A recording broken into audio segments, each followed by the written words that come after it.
Greeting. Magandang hapon po sa ating lahat. So today, there were a few meetings held by the Ombudsman. This morning, dumating po ang UNODC, Daniele Marchesi, as well as our resident and local counterpart, si Kirby Tibayan from UNODC to discuss areas of collaboration. Ngayon po, ang diniin talaga po ni Ombudsman ay magkaroon sana ng capacity building in terms of digital forensics, in terms of beneficial ownership structure analysis, and the freezing of assets. Hopefully po, ang Ombudsman ay sariling makaka-request, no, sa Anti-Money Laundering Council para ma-freeze ang iba't ibang mga accounts ng mga sangkot dito sa flood control issue. So yun po yung pinapag-usapan nila. And at the end, the UNODC vowed their support in every program of the Office of the Ombudsman so that the two offices can work together hand in hand para po mapalakas po, no, ang response natin sa mga anti-corruption policies, trusts, and advocacies of this office. In the afternoon, the Ombudsman also met with Justice Geraldine Ekong, presiding justice of the Sandigan Bayan, to discuss a few things. One is the digitalization efforts of the Ombudsman, wherein we are working out mechanisms para po maging electronic filing na ang mga submissions namin sa Sandigan Bayan para po mas mabilis at mas efficient po tayong gumalaw. Pangalawa po, pinag-usapan din po nila ang inordinate delay.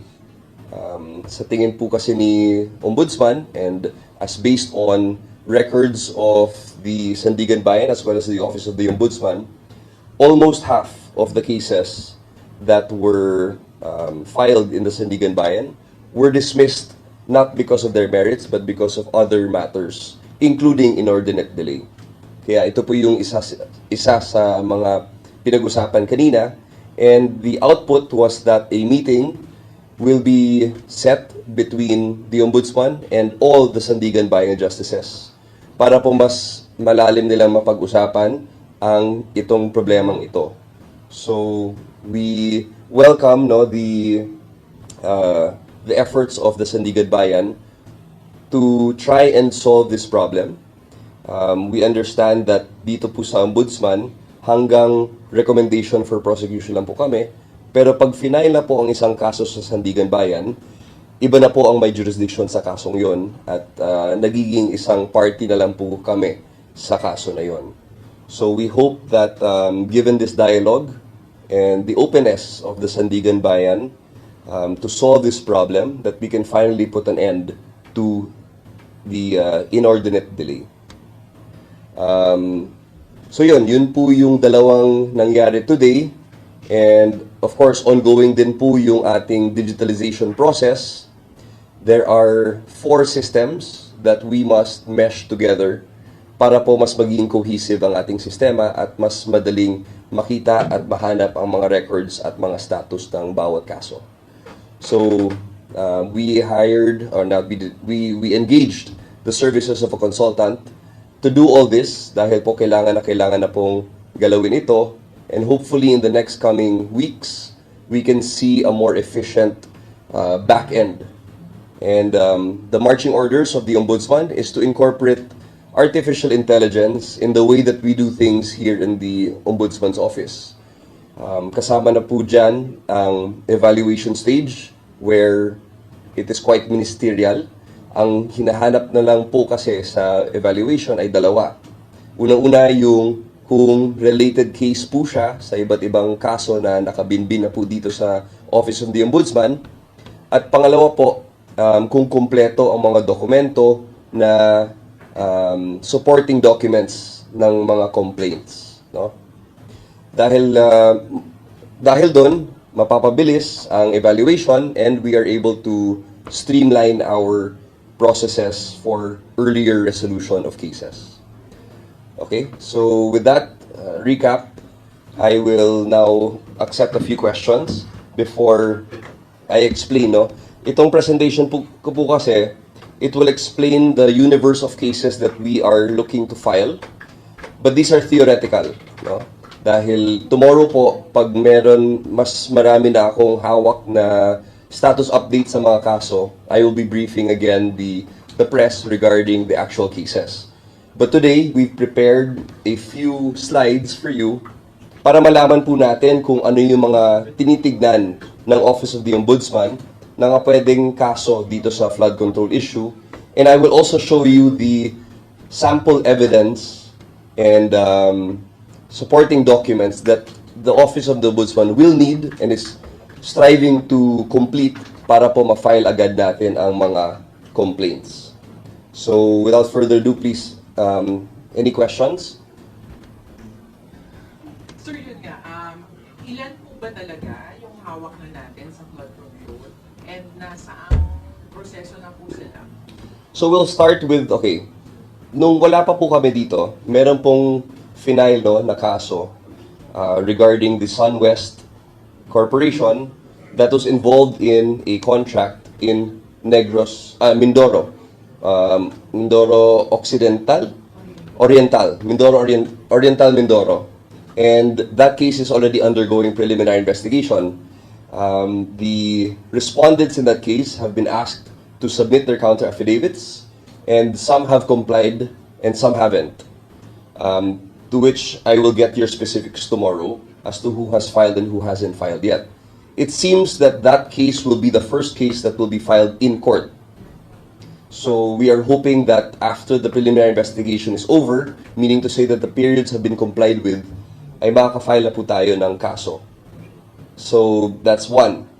There were 9 cases filed by DPWH, also before we arrived here in the Office of the Ombudsman. 5 of which were on the basis of fraud audit reports that were given by the Commission on Audit. Another 9 were filed by the Commission on Audit.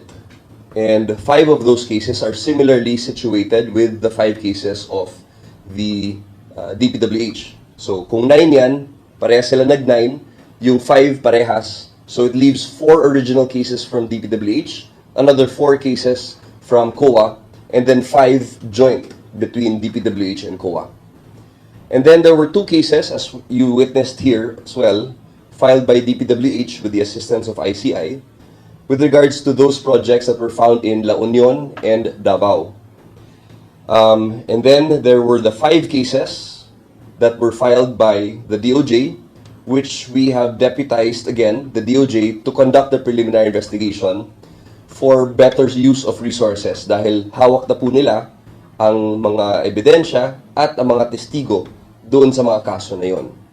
Yung mga kaso po na yon sa DOJ ay 5 flood control projects na na-determine po natin ay ghost project. So, that is the universe of cases. And there's one more pala, yung sa UPACC that was filed last week by a group against Congressman Noel Rivera. No?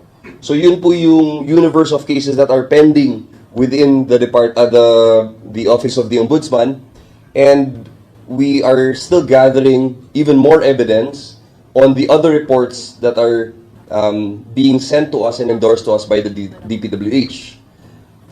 As of 2 weeks ago, the count was at 421 flood control projects that were, infrastructure projects that were found to be ghost projects. No? So we are slowly but surely working on the 421.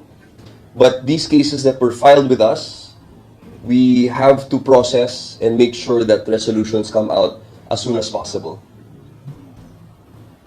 Sir, question lang. Yes. Sir, dun sa DPWH cases, ito po ba may Bulacan din daw po na final na maaga? Na asan siya? Siya ba yung ka-merge ng COA o hiwalay pa po yun? I will have to get back to you tomorrow. Oo. I understand na meron nga talagang kasama doon na Bulacan, but I am not exactly sure which ones are the ones supported by the COA audit report, no? Fraud audit report. Pero sir, mahiwalay pa na 4. May hiwalay po na 4. Opo. Sir, yung mga si Bryce Hernandez was here, Yes. si Henry Alcantara was here. Sila po ay humaharap sa fact-finding. Para po sa reklamo ito, paano po ba sila papasok sa fact-finding? Well, there are similar cases that the DOJ is handling. So, the instructions of the Ombudsman was to harmonize the efforts between the DOJ and the fact-finding and preliminary investigation units here in the Ombudsman. Nung pumunta po si Bryce Hernandez dito, there was a strategic plan that the FIO had para po ma-link ho natin sila sa mga proponents. No? That is what we really want for to happen here. Na yung mga nakikita natin at nasasangkot na ngayon sa mga DPWH regional offices will be in a position to mention names that reach the proponents. Dahil yun naman po talaga ang dahilan kung bakit nagkakaroon ng ganitong mga flood control projects, substandard projects, tsaka ghost projects. And during his time here, si Bryce Hernandez, napansin po ng ating field investigator na halos parehas dun sa mga sinasabi sa DOJ. So, when we received that report, and given that we need to have a united front and a harmonized approach dito sa mga cases na ito, we decided that the DOJ would be the lead in investigating and interviewing these witnesses and respondents to the cases. So, yes, he was here, but it was only to see if there were any other names and any other accounts or statements that he could offer. But it seems as though that medyo parehas lang po dun sa mga kwento niya dun sa DOJ. And maganda naman po yung info sharing namin ng DOJ, kaya na-determine po natin na halos parehas po ang sinasabi niya. No? And so, given that, we asked the DOJ to take the lead para po ma-process din sila sa kahit anumang procedure na kailangan matupad. Tapos sir, clarify lang natin yung status po talaga ni Bryce Hernandez. Siya po ay nag-a-apply, hindi na nag-a-apply, mag-state witness, paano po ba yun? Kasi sinasabi, cooperative pa rin naman po. Yes. So, cooperative naman po siya. In fact, dun sa DOJ, nung nandun pa kami sa DOJ, nagbigay naman po siya ng isang ledger na ang nilalaman po ay mga proponents ng mga projects na sinagawa sa Bulacan. No? Dahil yun lang naman po yung jurisdiction niya. No? So, forthcoming naman din po si Bryce Hernandez, kaso lang po, kulang lang talaga sa ebidensya pa para mas maging matibay, no? Dahil kung testimonial evidence lang po ang inaasahan po natin, there is that risk na babaliktad talaga siya. No, that is a risk that we've seen in so many other cases. Kaya sana dito we can corroborate the testimonial evidence with other object evidence like photos, videos, recordings, screenshots, and even just more testimonial evidence para it can stand even if some witnesses decide to turn back on their statements. Actually, I think we're ready already here. Papakita ko lang, no, yung mga elements of the crime and the corresponding evidence that we need to see. Ayan, okay. So, we'll go through it quickly, no. There's malversation of public funds. There's violation of Anti-Graft and Corrupt Practices Act. Sige, baba pa. Nasaan napunta yung PowerPoint? Sige. Third, there's plunder. Fourth, falsification of public documents. Fifth, there's violation of the Government Procurement Reform Act. Six, yung mga administrative offenses po natin. Okay, so, akyat ulit tayo. ito yung mga madalas na babanggit, no? Online and in certain commentaries, na ito yung mga kaso na pwede nating i-file. So, yung sa malversation, kailangan po yung offender ay isang public officer na may control at custody over the funds or property by reason of his office. And the funds were public and accountable to him, and that he misappropriated, took, or consented through abandonment or negligence to their misappropriation. Ito po yung maganda. Yung COA fraud audit reports are the usual and typical pieces of evidence that we need to show pag malversation of public funds ang gusto nating i-charge. No? Along with that, yung DPWH vouchers, yung disbursement vouchers, na nabayaran po talaga yung amount for the project. Testimonies or affidavits from field engineers or residents that showing no work was actually done. Mga bank records po, tracing progress billings, checks deposited to personal or dummy accounts, and then forensic audit showing liquidation documents fabricated after payment. So ito po yung mga sample evidence or yung mga hinahanap nating ebidensya para mapalakas po yung mga kaso natin. Hindi po sapat sa tingin po ng ombudsman ho natin, given the threshold that we will now impose, yung prima facie case with reasonable certainty of conviction, kung testimonial evidence lang at isa lang tao ang mag-testify. So we need itong mga iba't ibang klaseng dokumento para ma-support po yung testimonial evidence ng isang tao. And I will give a copy of this to the media para po mas aware po tayo, no, kung ano talaga ang hinahanap namin. Ano yung mga documents na kailangan namin para mas maging matibay yung kaso. Ayan. Sige, so para hindi na humaba, I'll just leave a copy with all of you para makita nyo at ma-analyze nyo din. Sir, balikan lang po natin yung mga pagpunta nga po dito for fact-finding. Are you saying now, sir, na wala na pong pupunta dito for the moment kasi DOJ na po yung hahawak? Ganun Yes. po ba? Yes, that's true. So, the DOJ has been tasked by the Ombudsman to head the preliminary investigation as to the cases that they have filed, and included in that are the testimonies of Bryce Hernandez, Henry Alcantara, and JP Mendoza. So, sir, hindi rin natin isasabi na possibly yung mga Diskaya, Yusek Bernardo, wala pong ganun, sir? Si Yusek Bernardo, gusto natin siyang kausapin din dito dahil ibang legal theory naman po ang tinitignan natin para doon sa ating yung mga above the salary grade of the district engineer, di ba? Napakaklaro po na pag yung yung ghost project na nasa Bulacan lang ang pinapag-usapan, madali po talagang hanapin yung evidence dahil yung completion documents, nagsacertify po kasi ang DPWH na kumpleto na isang project, pero meron ding report na walang nagawa doon sa site na yon. It's an open and shut case.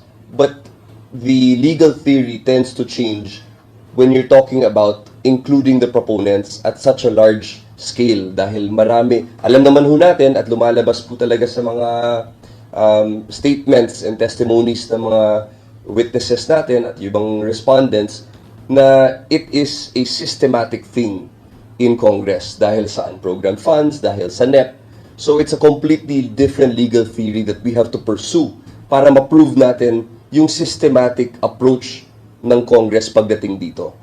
And we can assume that at the heart of it is the Appropriations Committee. Diba? Dahil doon po talaga ang approval ng budget pagdating sa bicameral committee. So, that is one thing that we want to clarify with Yusek Bernardo, kung ano ba talaga ang naging sistema dyan sa taas, kumbaga. Hindi po talaga sapat na itong mga district engineer at assistant district engineer ang makukulong dahil alam naman ho natin na mas malaki ang problema na hinaharap natin, and it can't just be these district engineers and assistant district engineers. Sir, what about the Discayas? The Discayas, due to their uncooperative behavior now, there's absolutely no chance that they can even become state witnesses anymore. Dahil because of their statement that they are uncooperative, then they are deemed to be hostile witnesses and can only be charged as respondents and in the future accused, no, in the case of malversation of public funds, falsification of public documents, and all the other crimes that they were a part of. Dahil alam naman ho natin na higit 4,000 po ang sinalihan nilang bids around the country, and kahit anong scheme or scam na nakita natin sa DPWH, kasama sila. So it's impossible that they can be considered as a state witness for all those crimes that they've committed. So choice nila yon. Kung gusto talaga nila na maging uncooperative, then the government has no choice but to run after them with every ounce of effort that we can muster. Is it tantamount to saying na yung protection na given to them ay maalis na rin? Ang DOJ? Yes, definitely. Kasi ano po yan eh, yung protection na binibigay po sa kanila was as a consequence or as a result of the application that they had to become state witness. Kasi prelude pa po yan eh. Yung protected witness was a prelude to becoming a state witness. But there, sa tingin po natin, there's absolutely no chance right now kung maging hostile sila sa atin. Sir, follow up lang po dun sa midnight appointees. Meron lang po ibang mga nag-comply dun sa order ni Ombudsman Remulla for them to tender courtesy resignation? Meron na pong nag-tender ng kanilang courtesy resignation. I am not aware of how many have submitted, but there's a good number that has submitted already and have shown their good faith to the Ombudsman regarding their recent appointments or recent promotions. Ang gusto lang talaga kasi ni Ombudsman is to start on the right foot. Ngayon, pagpasok po kasi ni Ombudsman, nakita po niya through the CSC that there was an uptick of appointments made by the previous administration very near the end of his term. Kaya po, nagulat na lang din si Ombudsman na nung 7 years, only the last few months were used for the appointment and promotion of several employees here at the Office of the Ombudsman. Again, having said that, it is not an act of retaliation, it is not an act of revenge, but a call to be loyal to the office. Dahil si Ombudsman naman po, ang gusto lang talaga niya, maging loyal sa opisina ng Ombudsman at hindi sa isang tao o sa isang personality. So this is his way of reminding everybody who works in the Office of the Ombudsman that the loyalty should be with the office and not with any single individual. Sir, meron bang mga ayaw pang mag-tender ng courtesy resignation? And until when yung kanilang window to tender the courtesy resignation, ano yung consequence kapag hindi sila nag-comply? Well, we will cross the bridge when we get there. There are certain moves na nagagather sila ng support para hindi mag-file ng courtesy resignation. And the Ombudsman is aware of that. But again, he's giving another chance to these individuals na mag-file talaga ng courtesy resignation nila as a show of good faith. Dahil pag wala naman po tayong tinatago in terms of the procedure in which that they were appointed or they were hired or promoted, then there's really nothing to worry about. No. So, ang gusto lang natin makita na they are willing to put full trust in the new administration and specifically with the Ombudsman himself. Sir, sorry. Sir, ano mas marami? Hindi pa namin alam kasi hindi pa naman tapos yung 7 days na binigay namin sa kanila para mag-tender. No? So we don't want to preempt anything. Again, we just use this opportunity to urge them and encourage them to file their courtesy resignations as a show of good faith. Sir, sabi niyo po kanina may mga certain individuals na nag-gather para hindi sila mag-file ng courtesy resignation. Does this mean, sir, na meron po sa loob na actions or initiatives para kontrahin yung bagong liderato ng Ombudsman? Well, I don't think we can really label it as a yung kinokontra na mismo ng ibang tao si Ombudsman, but it's just siguro they feel and they believe that their position is worth protecting without really seeing the whole philosophy behind why the Ombudsman is doing this. No?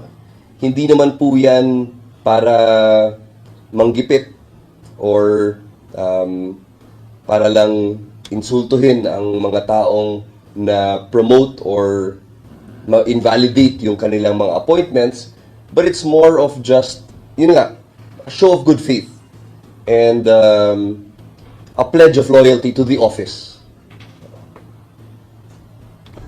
Sir, can we ask for an update regarding the dismissal order for Senator Proseso? Sabi ni Ombudsman, iimbestigahan yung surprise incident na nangyari with the past administration. I mean, that's a discussion that is still being held within the office as to what remedies are available. Dahil po, na-receive po natin dito sa opisina, no, yung motion for reconsideration noong 2016 pa. Ngunit ang resolution ng motion for reconsideration ay niresolve noong 2019. And so a 3-year span within which a motion for reconsideration was pending is a very long time. And there's a lot of things that could have happened in the 3 years. No? So we are trying to sift through the records now para makita talaga kung ano yung nangyari noon and why it wasn't resolved in such a long time.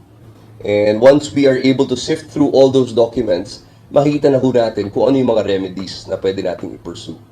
Sir, follow up lang regarding this tanong. Kasi last week yata si Congressman Terry Ridon, sabi niya i-review raw yung timeline kasi ang paniniwala niya, kung yung pinail nga ng 2016, tapos inaction na ng 2019, dapat wala na yun dahil nagpasundo sa period na dapat nag-reply ng Ombudsman. Is this a consideration? Obviously, that's one of the things that we are also considering. That's why sinabi ko kanina na given the amount of time that lapsed, there are many things that could have happened. So there's nothing like going back to the records and making sure that we didn't miss anything. So that's what we're doing now, doing our due diligence para po malaman natin kung ano yung mga remedies pa po natin. Sir, may possibilities kayo mag-usap si Ombudsman Remulla to inform ng Ombudsman regarding that matter? I don't see the point in them speaking about this. I think the records will be able to speak for themselves. Sir, pwede bumalik sa Discayas? Yeah, go ahead. Sir, sa Discayas po, sila po ay isa po dun sa inireklamo, I understand, dun sa mga DPWH and COA complaints. So are you saying, sir, ang possibility na lamang ay sasabina na lamang sila? Yes. For the PI? Yes. The wheels of justice will turn on the Discayas if they refuse to cooperate. Tignan na lang ho natin kung hindi pa rin sila magko-cooperate, kung nakakulong na sila. We'll see. Kasi lahat po talaga ng kabalastugan ng DPWH pinasukan na talaga ng Diskaya.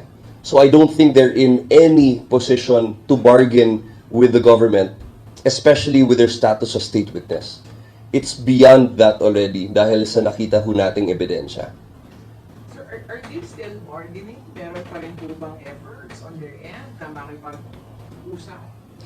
Yung pagtalikod nila sa gobyerno at yung refusal nila na mag-cooperate ay sa tingin ho natin part ng strategy nila na makakuha pa din ng something dahil siguro sa tingin nila napaka-importante sa ang mga statements na hinahawakan nila.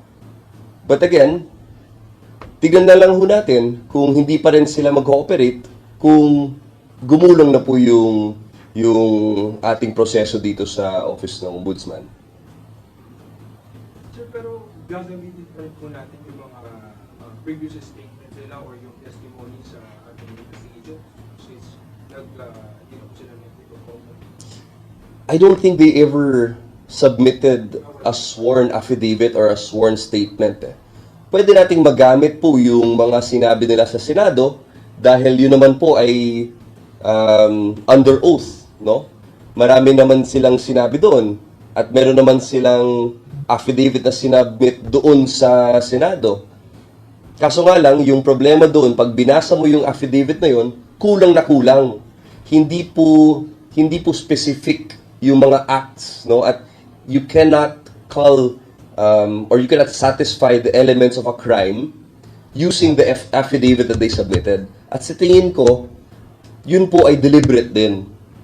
Dahil ayaw nila na mapako sila sa isang statement, ang ginawa nila, nagbanggit lang sila ng pangalan, pero wala silang supporting evidence na binigay, or yung statements mismo nila doon sa affidavit ay hindi specific para talagang masabi natin na may nangyaring krimen. Yun po yung strategy nila eh. Binibitin-bitin ho tayo, tapos ngayon, completely nag-refuse na sila mag-cooperate sa gobyerno, pero wala naman silang mabuga na kahit anong tulong. So, tignan na lang ho natin. Kami, I think the Office of the Ombudsman is ready, willing, and capable to go after them as of now. Sir, regarding sa atin, under the jurisdiction of the Ombudsman, paano yung policy, sir, sa pag-release nito? Meron na po bang coordinated guidelines? Yes, I think na-circulate naman natin yung guidelines na yon. It's just that we need the 15 days of publication before it becomes effective. Again, the Office of the Ombudsman Central is responsible as a repository, of the SALENs of the President, Vice President, and the heads of constitutional commissions. Sir, meron kong bago ba yung policy considering yung statements ni Senate Secretary Bersami na while willing si President Marcos na i-release yung kanyang sa akin, kailangan daw merong request at reasonable, merong dahilan bakit may request. Well, it's the same here also that you need a purpose, no? But as a general rule, all requests will be granted except for the grounds that were listed in the order, no?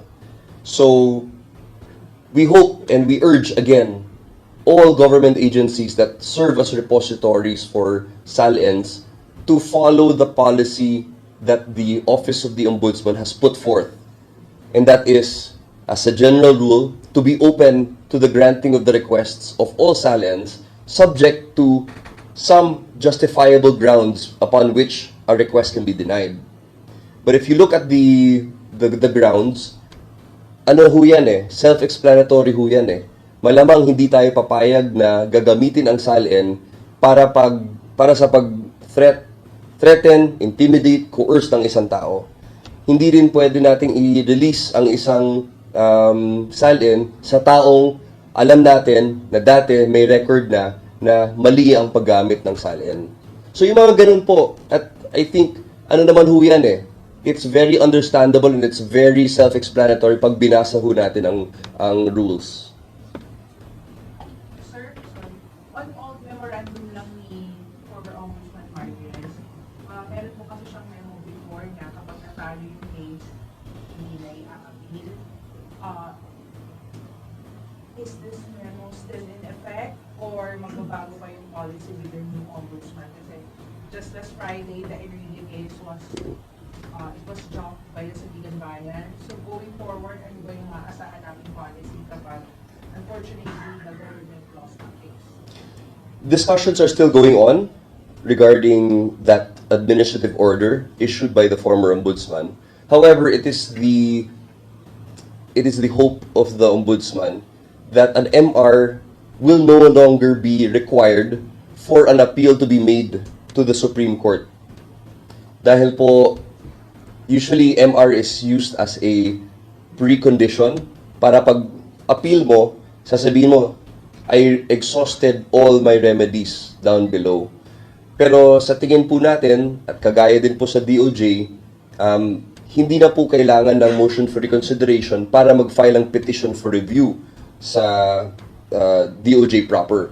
In the same sense, we want to consider the motion for reconsideration and maybe just doing away with that requisite na para lang makapag-appeal, hindi mo na kailangan mag-MR. Kung if you disagree with the decision, you can already appeal it to the Supreme Court without necessarily filing a motion for reconsideration. But again, this is all still discussions, no? So yung effect po kasi ng ginawa ng dating ombudsman, he effectively barred the appeal. Dahil if a motion for reconsideration is a precondition to the filing of an appeal, and he said here his policy was do not file a motion for reconsideration, that means an appeal is no longer possible.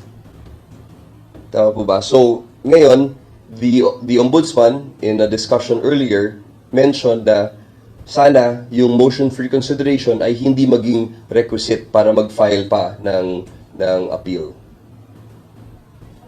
How does it work if ever, halimbawa, ibang case, ibang case, natalo yung ombudsman under your watch na, parang ano yung parang i-envision ni Ombudsman Remulla this time kapag natalo?